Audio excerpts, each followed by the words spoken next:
So hello guys, ठीक है। आज की हम जो वीडियो में बात करने वाले हैं वो बात करने वाले हैं रियल मार्केट की एनालिसिस कैसे करनी है। मतलब जो स्टॉक्स होते हैं, ठीक है, जितने भी स्टॉक्स होते हैं उसका हम लोग फंडामेंटल कैसे करेंगे, उसकी चार्ट रीडिंग कैसे करेंगे, एक एक्सपर्ट के तौर पर तीसरा देखेंगे स्ट्रक्चर, बिहेवियर और इंडस्ट्री के साथ कैसे वो स्टॉक वर्क करता है विद एग्जाम्पल, जो कि भाई बहुत ही तगड़ा सिनेरियो बना देगा उस स्टॉक के लिए। ठीक है, तीसरा हम लोग चौथा जो कंसेप्ट देखेंगे वो देखेंगे टाइम फ्रेम का कॉन्सेप्ट। जो भी आप लोग दोगे, कोई स्टॉक ऊपर से जाता है, डाउन साइड आ जाता है, ठीक है, ये तो मैं एंट्री वाले में समझेंगे, बट अभी जो मैं समझाने वाला हूं वो समझाने वाला हूं कैसे हम लोग जो है किसी स्टॉक को फंडामेंटल चार्ट पढ़ के, ठीक है, तीसरा कॉन्सेप्ट स्ट्रक्चर समझ के, चौथा जो है टाइम फ्रेम का कॉन्सेप्ट समझ के हम लोग एंट्री लेते हैं उस पे विथ, मतलब जो भी हम स्विंग ट्रेडिंग करते हैं, फिर जो भी हम स्टॉक लेते हैं मोमेंटम के लिए, उसमें हम इसी तरीके से जो है पहला ओवरव्यू देखते हैं। एंड पहले हम लोग ऐसे ही एनालिसिस करते हैं। मान लो आप कोई भी स्टॉक लेते हो, ठीक है, मान लो आप चंदू हो एंड आप कोई भी स्टॉक लेते हो, आपको लगता है कि भाई ये ऊपर जाएगा, ठीक है, एंड आप उस स्टॉक को जाते हो लेने,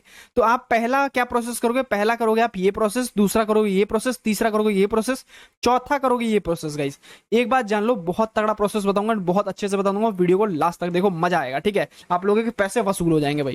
तो पहले बात करें भाई फंडामेंटल एनालिसिस की, तो एक बात जान लो, फंडामेंटल की एक प्रॉपर वीडियो है, ठीक है, उसको तो मैं डालूंगा ही डालूंगा, बट आपको पहले बताता हूं ऊपर ऊपर आपको क्या देखना है जब भी आप कोई स्टॉक को लेने जा रहे हो। ठीक है भाई, पहला बात करें, आपको देखना है कि पहले वो कंपनी किस चीज की है। ठीक है, मार्केट कैप तो नोट कर लो, पहले कॉपी पेन पे लिख लो, एक एक चीज जो मैं बोलने वाला हूं बहुत ही आपके लिए जो है माइंड ब्लोइंग होने वाला है। तो भाई मैं सारी चीजें बताऊंगा, मार्केट कैप ये सब तो फंडामेंटल में, बट आपको देखना है सबसे पहला मार्केट कैप क्या है कंपनी का। ठीक है, तो आपको जब मार्केट कैप देखोगे तो आपको पता है कि 20,000 करोड़ से ज्यादा ये कंपनी जो है वो लार्ज कैप में आती है और उससे कम की मिड कैप में। तो भैया मिड कैप की कंपनी है। ठीक है, नीचे आओगे, दूसरा आप देखोगे कि भाई प्रोमोटर्स होल्डिंग यहां पे नहीं देखोगे, आप नीचे जाके देखोगे, पहले देखोगे प्रॉफिट ग्रोथ 20% से बढ़ रहा है, ठीक है, सेल्स ग्रोथ देखोगे 15% से बढ़ रहा है, ठीक है, ठीक है, नीचे आएंगे, नीचे आके देखोगे कि भाई इसकी इंडस्ट्री का पीई क्या चल रहा है, इंडस्ट्री का पीई चल रहा है 25 का, ठीक है, इसका चल रहा है 61 का, थोड़ा ओवरबॉट ये दिख रहा है मुझे स्टॉक, क्योंकि इंडस्ट्री देखो, आप यहां से देखोगे जो इंडस्ट्री का प्राइस टू अर्निंग रेशियो है वो स्टॉक का अर्निंग रेशियो ज्यादा है।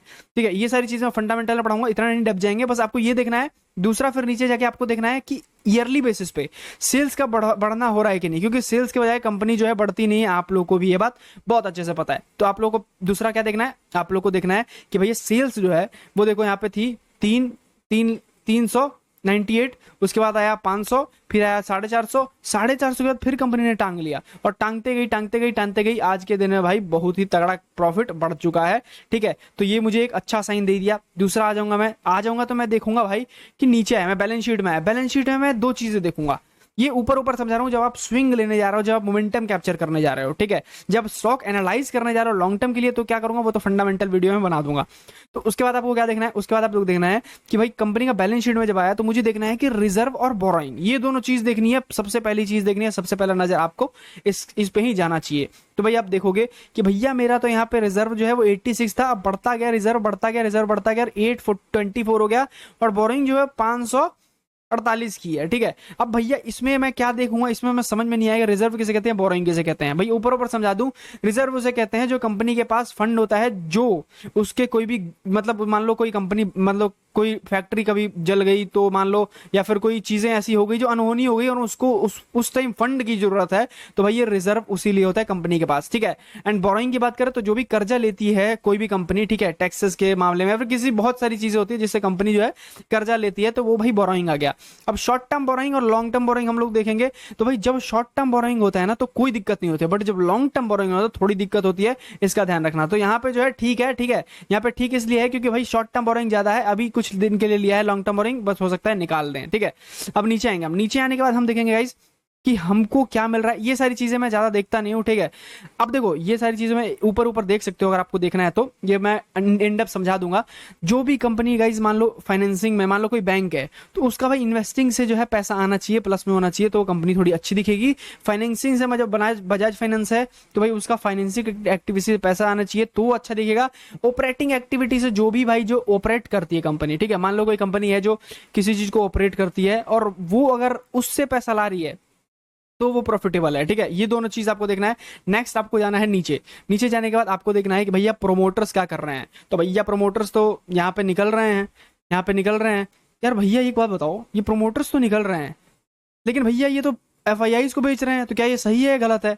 भैया एक बात बताऊं, ये बिल्कुल सही है। अरे भैया कैसे बात करो, प्रोमोटर्स ही भाग रहे हैं छोड़ के, तो ये कैसे सही है? देखो मैं बताता हूँ, एक चीज ध्यान से सुनना।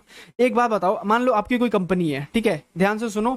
आपकी कोई कंपनी है और आपको एक यूएस का बंदा ये बोल रहा है कि भैया मुझे अपने स्टॉक में इन्वेस्ट, आपके स्टॉक में इन्वेस्ट करना है, क्या मैं इन्वेस्ट कर सकता हूँ? और मुझे चाहिए इतना परसेंट। तो आप क्या करोगे अपनी कंपनी का, मुझे बताओ पहले। आप खुद बोलोगे कि हाँ भैया आप इन्वेस्ट करो, मैं आपको देने के लिए रेडी हूँ, आपको जितना इन्वेस्ट करना है करो, मैं अपनी कंपनी में चाहता हूँ कि फॉरेन इंस्टीट्यूशनल मेरे कंपनी में पैसा डालें, ठीक है?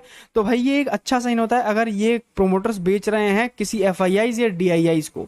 अगर ये प्रोमोटर्स बेचते पब्लिक को, तो भाई इसमें झोल होता है, क्योंकि बहुत सारी ऐसी कंपनी है जिसको प्रोमोटर्स ने सेल करके पब्लिक को निकल लिया और वो कंपनी आज के दिन में बैंकरप्ट है, ठीक है?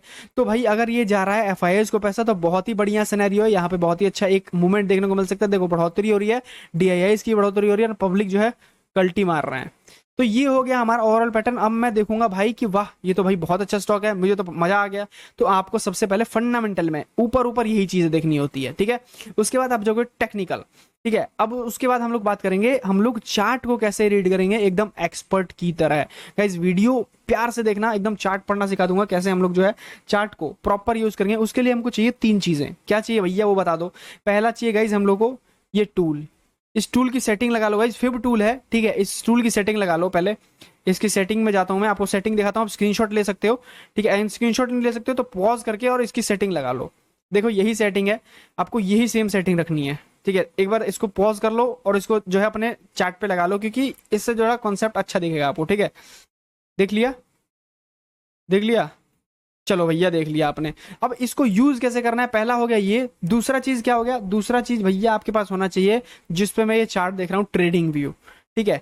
तीसरा होना चाहिए आपके पास एक वॉल्यूम इंडिकेटर, ये वाला वॉल्यूम इंडिकेटर।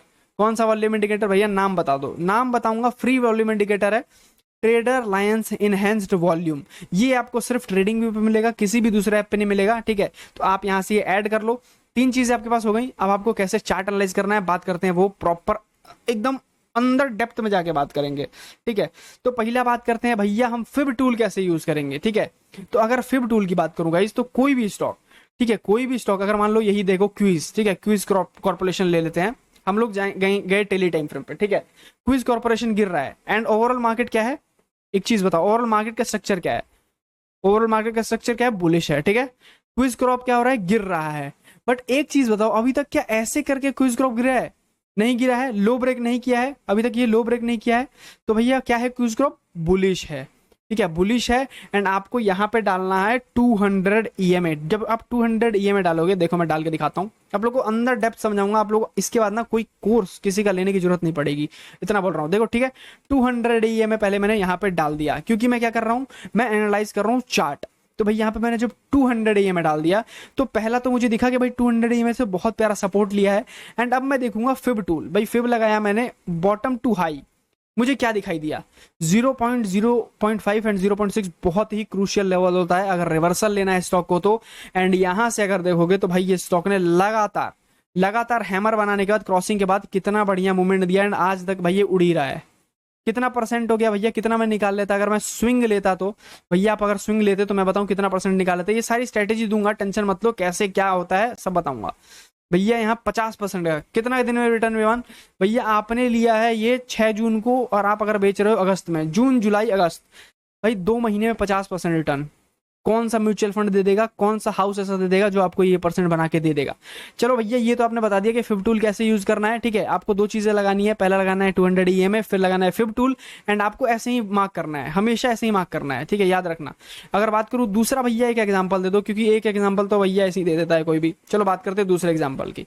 दूसरा एग्जांपल क्या होता है, आईसीआईसी बैंक देख लेते हैं, बहुत बड़ा बैंक है, ठीक है, बहुत अच्छा बैंक है। तो एक बार इसका बात कर लेते हैं, भैया इसमें बन रहा है कि नहीं। चलो भैया बात करते हैं। अगर हम लोग देखें, चलो मान लो किस दिन का देखें, कहाँ का देखें, एक बात करते हैं, मान लो हम लोग यहाँ का देखें। अगर मार्केट जो है गिर रहा है गिर रहा है गिर रहा है एंड यहाँ पे आया है, तो क्या यहाँ पे फिब लग रहा है हमारा? यहाँ पे हमारा फिब देखो, एक चीज देखो भाई, मैंने कुछ नहीं देखा, आपके सामने रैंडमली देखा एंड यहाँ पे देखो 200 EMA है, दूसरा यहाँ पे फिब है। अब एक चीज देखो, मार्केट इतना बढ़िया, एक चीज बताओ पहले यहाँ स्ट्रक्चर समझो। मार्केट क्या हो रहा था, bullish bullish bullish bullish bullish. यहाँ पे क्या हुआ, बुलिश ने इसने चेंज किया अपना नेचर। बट यहाँ देखो क्या हुआ, एक बार ऊपर गया, डाउन आया एंड फिर ऊपर गया, क्या ये ब्रेक डाउन दे पाया? तो भैया यहाँ देख रहे हो चार्ट नेचर चेंज हुआ। चार्ट नेचर, तीन तरह के नेचर होते हैं। पहला होता है higher low higher low higher low, दूसरा होता है lower high lower high lower high, तीसरा होता है साइडवेज। यहाँ पे हायर लो से लोअर हाई में कन्वर्ट हुआ, बल्कि लोअर हाई से हायर हाई में कन्वर्ट हुआ। तो भैया ये हो गया आपको चेंज इन करेक्टर। इसको कहते हैं चोच, जो कि लोग भाई पढ़ाते हैं आप लोगों को बहुत बहुत पैसा लेके। तो यहाँ पे आप लोग देखोगे डाउन साइड आया मार्केट, एंड उसके बाद अपना करेक्टर ही चेंज कर लिया, एंड उसके बाद देखो क्या तगड़ा मूव इतने बड़े मूव में। तो भैया देखा फिब टूल का क्या रोल होता है। चलो भैया एक और एनालिसिस दिखा दो यार, आप तो कुछ भी बोल रहे हो, मुझे समझ में नहीं आया। समझ में नहीं आया, आ जाओ एक और एनालिसिस देख लेते हैं भैया।